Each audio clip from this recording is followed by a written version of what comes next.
ইলিশ মাছের এই রেসিপিটা একবার যে করবে সে বারবার করতে মন চাইবে। খুবই কম মশলা দিয়ে রেসিপিটা করব, আর এক থালা ভাত নিমিষেই শেষ হয়ে যাবে এই রেসিপিতে।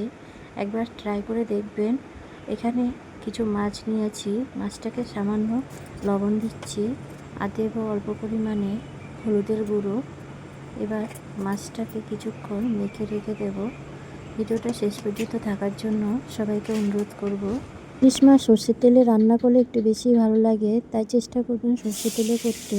কড়াইয়ের মধ্যে কিছুটা পরিমাণে সর্ষের তেল দিলাম। তেলটা যখনই গরম হবে তখনই মাছটাকে দিয়ে গ্যাসের আঁচটাকে একবারে মিডিয়াম করে মাছটাকে ভেজে নিতে হবে। মাছটাকে বেশি ভাজা যাবে না। যখনই মাছটা এরকম ভাজা হবে তখনই তুলে নিতে হবে।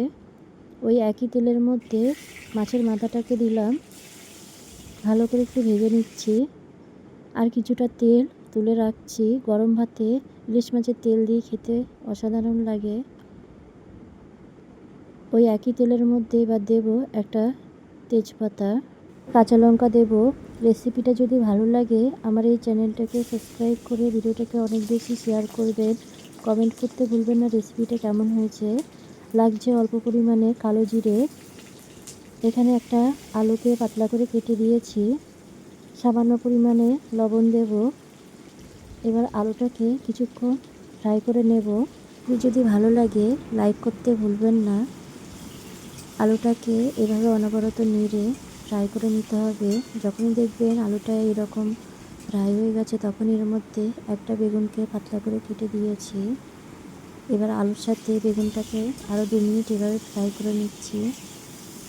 দেব কিছুটা পরিমাণে হলুদের গুঁড়ো, আর লাগছে কিছুটা লঙ্কার গুঁড়ো। এখানে 3 চামচ জিরেকে পেস্ট করে দিয়েছি। মশলাটাকে এবার কষিয়ে নিচ্ছি। মশলাটা যতক্ষণ না কষবে ততক্ষণ এখানে জল ব্যবহার করব না।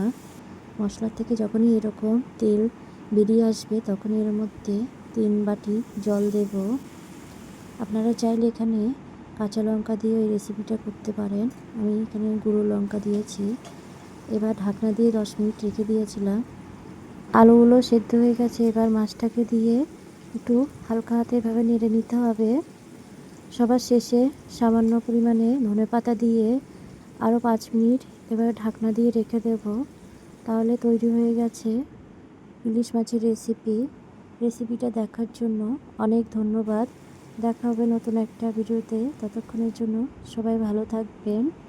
আমার চ্যানেলের অন্য ভিডিওগুলোকে অনেক বেশি শেয়ার করবেন, আর রেসিপিগুলো কেমন হচ্ছে সেটাও কমেন্ট করে জানাবেন।